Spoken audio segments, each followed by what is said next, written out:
What's up guys, Magic Matrix back again with another video, and today I've got a really cool card trick to show you. I'll start off by giving the deck a quick shuffle, just like this. And once this had been completed, I would give the deck to the spectator and I would ask them to cut it into 2 piles. So just like this, they cut it in half. I would then tell them to take those 2 piles and cut them in half again. So just like this, now we have 4 piles. Now this is pile number 1, this is pile number 2, this is pile number 3, and this is pile number 4. I would have them start with pile number 1. I would tell them, take the top 3 cards of that pile and move them to the bottom. So 1, 2, and 3, just like that. I would then instruct them, take the now top 3 cards of this deck and place them into any one of the piles that you want. 1 card for each pile, but in any order that you so choose. So let's say they do it like this, and then they would replace the first pile. I would now have them move on to the second pile. Take the top 3 cards, move them to the bottom, 1, 2, 3, and they can place 1 card in each pile in any order that they want, the top 3 cards. 1, 2, 3, just like that. Move on to the third pile, top 3 cards go to the bottom, 1, 2, 3, and the same thing again, they can place the cards down in any order that they like, and one more time with the last pile. 1, 2, 3. And then they can place the cards down in any order that they want. Now I think you can agree that was fair. If you were here with me, you really could have made all those choices yourself. Cards were moved around, you got to decide which cards went on which piles, and now obviously we have 1 random card on each of the 4 piles at the top. But what amazes me is that the top card of each of these piles isn't as random as you would think. Because somehow, some way, you were able to get an ace on top of each and every pile.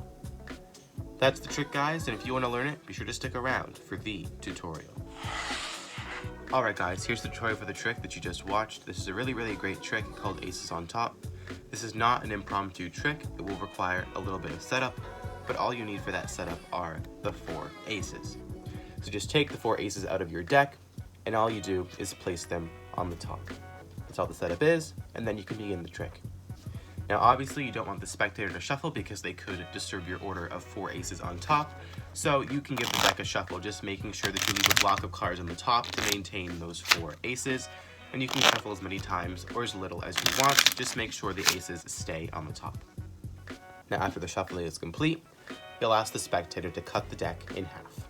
So just like this, they cut the deck in half. Now you have 2 piles, and the aces are obviously on this pile here because you cut from the top. Then you'll tell the spectator that you want them to cut in half again, both piles in half. So they cut again, and now you have 4 piles. Now, keep track of which pile has the aces. So let's backtrack one more time so that you can see exactly what's going on. Aces are on the top.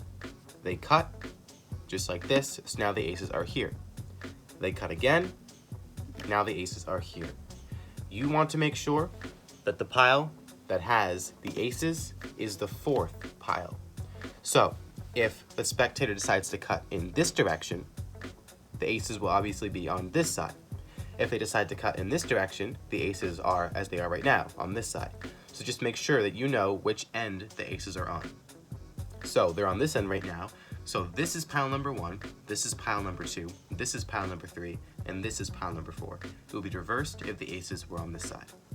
So you'll have the spectator pick up the first pile. You'll tell them take the top 3 cards, move them to the bottom. 1, 2, and 3.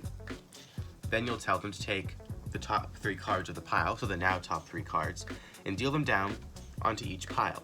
1 card for each pile, but they can do it in any order that they like. It really doesn't matter what order they do. All these cards, as you can see, they're just random cards.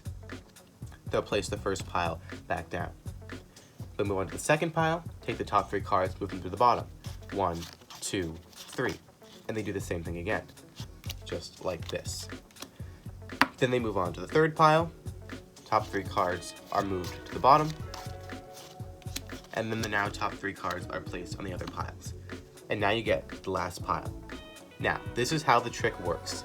Everything you just did with the first 3 piles was really just to make it seem like you were doing some random mixing, but you were actually setting up to use the 4th pile for the end of the trick. Because what you did is by placing 1 card on top of each pile every time you got to the new pile, you actually ended up placing 3 random cards on top of your 4 aces. And that is why the trick will work, because now you've got to the last pile. You tell them, take the top 3 cards and move them to the bottom. And because there's 3 random cards here, you go 1, 2, 3, and move them to the bottom. Now your aces are back to the top. And then you tell them to take the top 3 cards and place them on top of each pile, which is now forcing them to place an ace on top of each of these piles and leave one of them on top of this pile. So now the trick is already done. You explain to the spectator that they mixed up cards, they got to make decisions, everything was clean and fair. But what amazes you is that at the top of each pile isn't just a random card, but at the top of each pile is an ace, just like that. And that's the trick, guys. It's really, really simple. You just need to make sure that you keep track of the pile that has the aces so that you know how to number your piles. But if you follow these steps, the trick will work for you every time. I hope you enjoyed this performance and tutorial of aces on top. Have fun performing this trick, and I'll see you next time.